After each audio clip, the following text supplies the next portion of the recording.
Ready to move in premium triplex villas at Kollur APR Projects.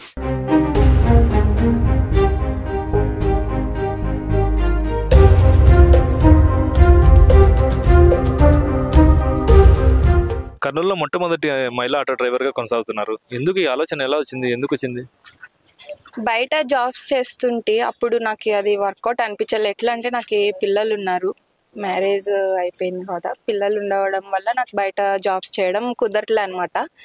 Driving అనేది చిన్నప్పటి నుంచి చాలా ఇష్టం. మా ఇంట్లో కూడా అంతా మొత్తం డ్రైవింగ్ ఫీల్డే.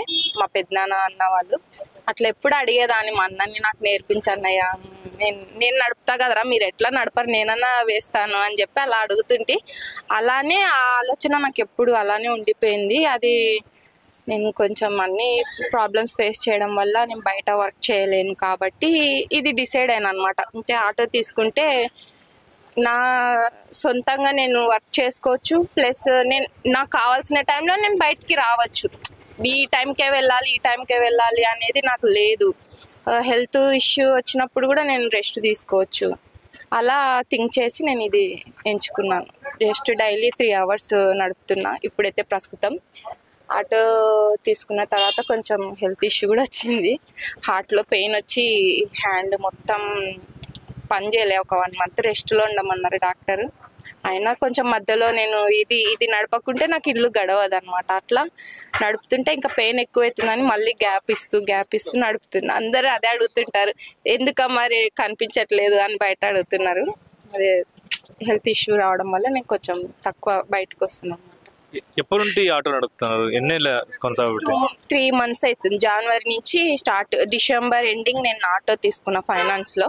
బయటకు వచ్చేసానండి నేను. ఫస్ట్ ఆఫ్ ఆల్ నేను నా కాళ్ళ మీద నిలబడాలని బయటకు వచ్చా. నా దగ్గర ₹1 లేకుండే 20,000 డైలీ తీసుకొని బయట వచ్చి నా స్వతంత్రంగా నేను బతుకుతూ మళ్ళీ ఈ ఆటో డౌన్ పేమెంట్ కట్టడానికి నేను అప్పు తీసుకున్నాను. 40,000 50,000 అయింది మొత్తం.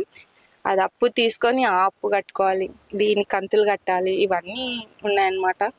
అంటే మీ సొంత ఊరు ఏది? మీరు ఏం చదువుకున్నారు? ఎక్కడ నుండి వచ్చారు? నా సొంత ఊరు కర్నూలు అండి. కర్నూలులోనే పుట్టిన, కర్నూలులోనే పెరిగిన, చదవడం కూడా కర్నూలే మొత్తం. బీకామ్. ఏం చదువుకున్నారు? ఎక్కడ చదువుకున్నారు? 10th వరకు గర్ల్స్ హై స్కూల్ చదివాను. 10th అయిపోయాక మ్యారేజ్ అయిపోయింది. మ్యారేజ్ అయిపోయినాక మా చిన్న బేబీ, మొత్తం 3 members నాకు పిల్లలు, 2 ఆడపిల్లలు, 1 అబ్బాయి. లాస్ట్ పాప పుట్టినాక ఇంటర్ కంప్లీట్ చేశాక కంప్యూటర్ నేర్చుకుంటే జాబ్స్ బాగుంటాయి, బయట ఏదన్నా చేయొచ్చు అన్నట్టు అంటే కంప్యూటర్ నేర్చుకున్నా. కానీ బయట వర్కౌట్ అవ్వలేదండి జాబ్స్ పరంగా. నాకు 12 hours 9 hours డ్యూటీ చేయాలంటే నేను చాలా ప్రాబ్లమ్స్ ఫేస్ చేసిన. ఆ ప్రాబ్లమ్స్లో నేను ఇది ఎంచుకున్నా అంతే. మీ ఆయన ఏం చేసేవారు? మా హస్బెండ్ అతను ఎంప్లాయీ. తన గురించి నాకు ఇష్టం లేదు చెప్పడం. మీ హస్బెండ్తో మీరు లేరా? అంటే మీ సొంతంగా మీరు బతుకుతున్నారా? సొంతంగా బయటకు వచ్చేసిన 6 months అయింది. బయటనే బతుకుతున్నాం. కాంటాక్ట్లో ఉన్నాము, మాట్లాడుకుంటాం. బట్ నేను ప్రాబ్లమ్స్ ఫేస్ చేయడం వల్ల నేను తనకు దూరం ఉండడమే మంచిది అనుకుని నేను దూరం వచ్చేసి. అంటే మీ హస్బెండ్తో బయటకు వచ్చినాక మీకు ఆర్థికంగా ప్రాబ్లమ్స్ వచ్చినందుకు ఆటో వేస్తున్నారా? ఆర్థిక ఇబ్బందులు ఫస్ట్ నుంచి ఉన్నాయి. నేను తనతో ఉన్నప్పటి నుంచే నేను ఆర్థికంగా ఇబ్బంది పడుతున్నా. చాలా ఫేస్ చేసిన అండి, అవి నేను చెప్పలేను. పర్సనల్ లైఫ్, ఆ ప్రాబ్లమ్స్లోనే నేను బయటకు వచ్చి బతికిన. అంటే నా కాళ్ళ మీద నేను నిలబడాలనే బయటకు వచ్చేసిన అనమాట. ఇప్పుడు కర్నూలులో మహిళా ఆటో డ్రైవర్గా ఉన్నారు. ఇంకా ఇట్లా మీలాక ఎవరు ఉన్నారా? మీరు ఒకటేనా మీకు తెలిసి? నాకు తెలిసి అప్పి బండికి నేను చూసాను అండి. అంటే ఒక లేడీ, అప్పి బండి మీకు తెలిసి ఉంటుంది, అది షాప్లకి ఆయిల్ బాక్స్ అలా చేస్తుంది తను. ఇద్దరిని చూసే అనుకుంటా.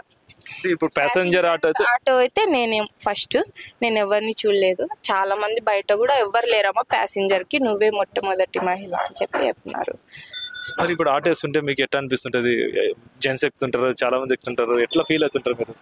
జెంట్స్ ఎక్కుతారన్నా, ఇప్పుడు ఏముంది, నేనే ఒక మగోన్లా బతుకుతున్నప్పుడు నాకు మగోనికి తేడా ఏం లేదు అనుకొని నేను ఈ ఫీల్డ్లో ఉన్నా. అంటే మొగ అయితేమే ఆడైతేమే నేను కష్టపడుతున్నా. ఇప్పుడు ఎక్కే పర్సన్ తన ఆడపిల్ల అనే ఉద్దేశం పక్కకి పెట్టేసి మొగోళ్ళ కష్టపడుతుంది అని ఆలోచిస్తే ఆ జెంట్స్ కూడా చాలా మంది నాకు చాలా సపోర్ట్ చేస్తారు, ఆల్ ద బెస్ట్ చెప్పారు కూడా, రావాలి అమ్మ ఆడపిల్లలు కూడా ముందుకు రావాలని చాలా ప్రోత్సహిస్తున్నారు. అప్పుడులా లేరు మగవాళ్ళు, ఎవరో ఎక్కడో ఒక్కరు మాత్రమే నువ్వు ఇలా ఎందుకు, నిన్ను చూసి ఇంకా నేర్చుకుంటారు, ఇలా వద్దమ్మా నువ్వు వదిలేసి అని ఒక 2-3 అన్నారు.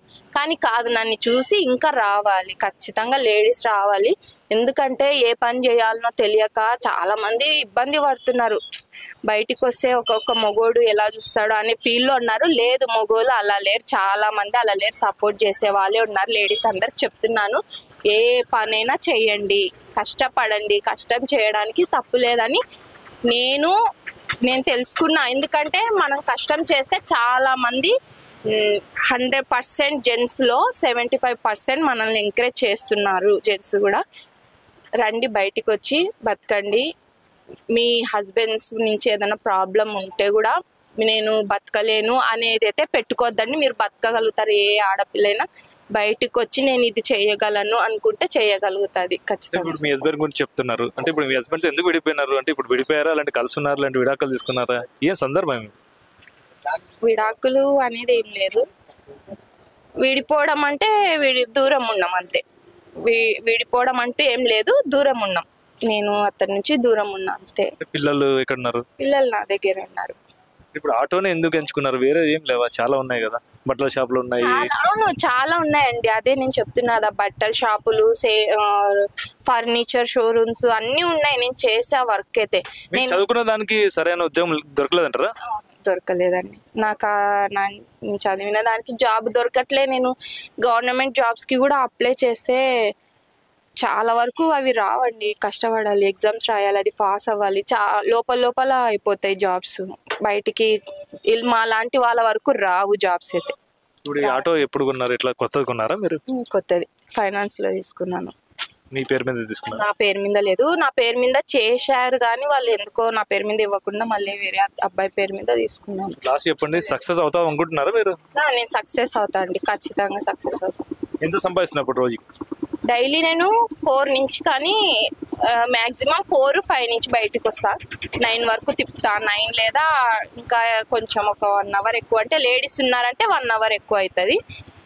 ఆ టైం వరకు నేను డైలీ ఖచ్చితంగా 600-500 ఖచ్చితంగా మిలుగుతుంది. ఎందుకంటే ఇంట్లో ఈ డీజిల్ ఖర్చు 200 పోతుంది, ఫుడ్ పిల్లలకు ఫుడ్ తీసుకువెళ్తాయి. ఎందుకంటే ఆ టైంలో నేను చేయడానికి కుదరదు పోయి, కాబట్టి బయట నుంచి తీసుకొస్తా. ఫుడ్ ఖర్చు, డీజిల్ ఖర్చు అన్ని పోయి నాకు 500 ఖచ్చితంగా మిలుగుతుంది. మీకు ఇప్పుడు సపోర్టెడ్గా ఆటోనేనా, ఇంకా ఏమైనా సపోర్టెడ్గా ఉంది ఆర్థికంగా? ఆర్థికంగా ఏం సపోర్ట్ లేదండి నాకు. ఫైనాన్షియల్గా నేను చాలా ఇబ్బంది పడుతున్నా. ఇప్పుడైతే అసలు రెస్ట్లో ఉండమన్నారు, రెస్ట్లో ఉంటేనేమో నాకు ఇంట్లో గడవదు. చాలా ఇబ్బంది అయితే పడుతున్నాను నేను. డైలీ అవి ఇవి కట్టేటివి ఉన్నాయి అన్నమాట. ఆర్థికంగా ఎవరు నాకేం సపోర్ట్ లేదు. సుమన్ టీవీలో మీ పర్సనల్ అండ్ బిజినెస్ ప్రమోషన్స్ కోసం కింది నెంబర్కి కాంటాక్ట్ చేయండి.